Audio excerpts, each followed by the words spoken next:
Welcome and thank you for joining us today on Spotlight ETSU. Today we have two great guests, Miss Angela Claxton-Freeman, who's the interim director of the Multicultural Center currently being put in on the second floor of the Culp. Then we have Mr. Joe Smith, who is head of University Relations here in Bergen-Dosset. So stay tuned, we're turning on the spotlight.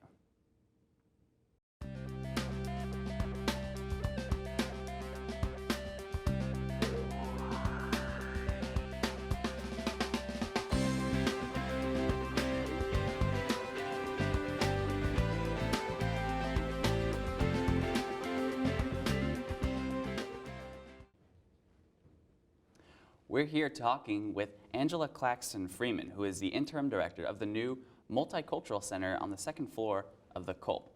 So first off, could you tell us, what is the Multicultural Center? The Multicultural Center is basically a statement about the university's commitment to multiculturalism and diversity. It will give us an opportunity to celebrate cultures all over the campus. When you really think about it, our campus is more diverse than the broader population. So it allows us to bring the experiences of the world into the campus, into the community. We'll be celebrating all cultures, not just those cultures that are traditionally underserved, but our principal aim there programmatically is to support students through programs like the Access to Student Success and Quest, Discover. The diversity educators will be there. The Office of Multicultural Affairs will be there to continue to provide the celebrations. International Bug Buddies program, Study Abroad. Oh, really? That's a collaboration that we have with international programs right now. And part They'll of that be is, there. Part of that's currently in Yoakley and other areas, right? So it'll be centralized? Yes. Okay. International programs will remain in Yoakley, but they do have a collaboration with us where those programs will be offered in the center. Okay. In addition to that, we'll have visiting faculty who will help us focus programmatically on those issues that we see are needful. And we've got this fabulous student lounge that in the very front part of the center where all students can feel welcome to just come in, relax, work on collaborative projects.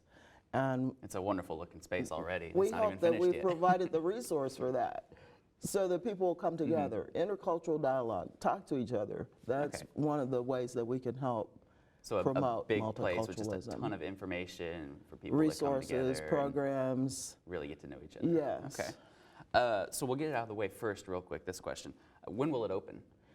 The grand opening is January 19th that week, the first week of school, second spring semester. Okay, so straight with the new semester. Straight with the new semester. Kick off to a good start. Very cool. Well, one of the questions I had was if there's going to be offices in there, and you've already said that the Office of Multicultural Affairs, is that correct? Is that the entire office portion? No. Is it going to be administrative or more for information? The Office of Multicultural Affairs, you know, is directed by Laura Terry, and Laura's office will be in the Multicultural Center. Okay. The programs that the Office of Multicultural Affairs does for student organizations will remain in source. Okay. All right. So there's not a clear, a clear distinction. It's got its two separate functions. Yes. To specialize and serve it better. Okay, so one of the biggest questions I had, or one of my biggest interests for the Multicultural Center, was to ask, what you've already addressed a little bit, to ask about the mood. So is this more of an attempt to the mood of the mood of the facility? So like that's the only way I could sum it up. By that I mean, is it an attempt to make the campus more attractive internationally to students? Is it to combat prejudices? Or is it simply a place where people can come and say, hey, your language sounds pretty cool, tell me about it? It's all of that.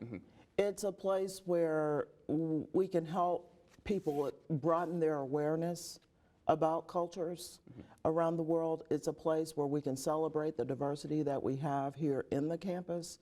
I was interested to learn that our largest ethnic diversity on the campus is really international students. We have a pretty significant Saudi Arabian population here, as well as Chinese, as well as African, and then we have Latinos, Hispanic, and we have African Americans, and so we've got a pretty broad cultural base in the campus. So we'll be celebrating that, helping people to create an awareness that will help them as they leave the campus and into the world. They'll have a greater familiarity.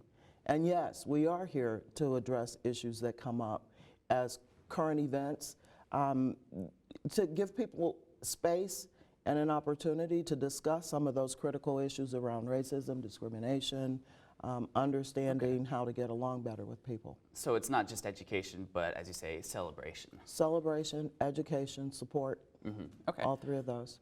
Do you think, now, a college campus in general are very diverse places, and so, and even in everyday life, we should, celebrate diversity and, international cultures and just the education and opportunities that can, come from learning about different people. But would you say that ETSU perhaps has a particular need for this beyond what a normal university might? We service a very rural communities, we service very rural communities oftentimes, which are stereotypically attached to very conservative attitudes and whatnot. So would you say that ETSU, because of this, has a special need going beyond what the average university might need for this sort of endeavor? I don't know necessarily that we are saying that we need it more than other universities. The issue at ETSU is that we haven't done it until this point. Many universities have multicultural centers around the nation. This is not something that is brand new, a brand new concept for universities. There have been studies at ETSU on the climate, racial climate, climate for people that are not gender traditional, if I can use that term. And all of those studies have said that ETSU would benefit from a multicultural center. And I mean, going as far back as 15 years ago in study.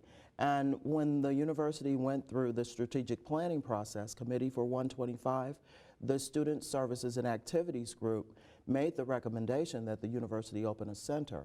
And Dr. Nolan's support behind that was to establish a committee and let's get it done, basically. And so here we are. His commitment to that has been significant. Okay, very cool. So what sort of events could be held in the Multicultural Center? All kinds of events that go along with multiculturalism. We'll be having different types of celebrations, workshops, presentations, seminars, faculty level opportunities, as well as students and staff. Okay, yeah, because when I read about it, one of my things was, it talked about holding events, but I didn't know if it simply meant, say, guest speakers coming in, or if it meant, group functions, socials, but it sounds like it's just a very general, like, open your doors and come on in kind of thing. We'll try to have a programmatic focus and then steer everything around that for the periods that we're implementing major program focus. It'll have celebrations, it'll have presentations, workshops, seminars, socials. So all tied together around themes. So, you kind of already addressed this a little bit, but just wanted to clarify. Is this a new organization altogether, or is it directly under Multicultural Affairs? Actually, the Multicultural Center is directly under the Office of Equity and Diversity out of the President's office. Now, many of the collaborative relationships that are housed in the center are through different departments, like the Office of Multicultural Affairs will continue to be under the Vice President for Student Affairs.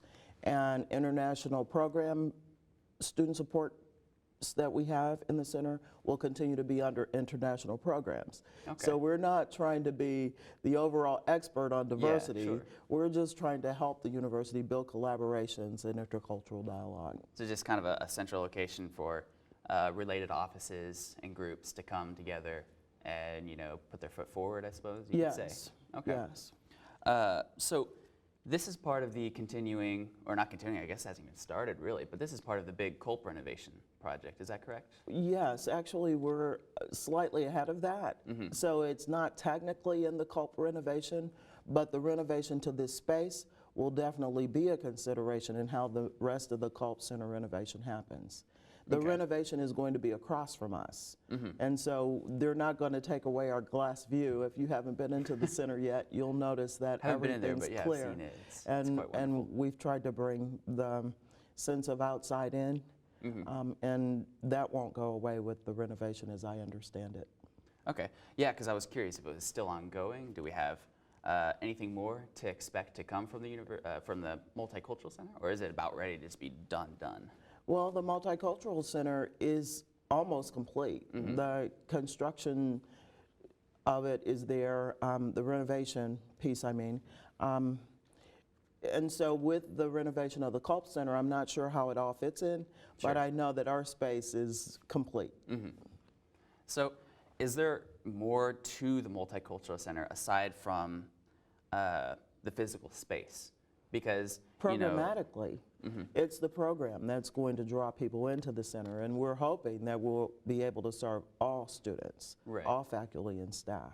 so briefly, what is the program itself? Because when you say programmatically, I think I'll give you an of example. a smaller scale, like little presentation stuff. That's what I think of program. So when you Okay. say program, you know, what is Let the me program give you an of it example. When we open in January, we're opening the first week of school, Okay. spring semester. It happens to be, and very important that we focused it this way, Dr. Martin Luther King's birthday celebration. Oh, okay. We know that Dr. King was principally interested in civil rights in America, for all Americans. So our program that week will focus on civil rights and various aspects of it. Okay. We'll have 3 keynote speakers that will come in that week. We'll have a celebration, we'll have the ribbon cutting, we'll have intercultural dialogue through online discussion groups, and hopefully we'll have a lot of students and classes come through for some of the workshops that'll be offered. So that's what I mean programmatically. We're going to try to draw attention to certain issues that impact all of us. Very cool. Well, unfortunately, I'm going to have to pause you there. We're going to have to wrap this up today. Thanks for joining us. We hope you'll stay tuned for next time.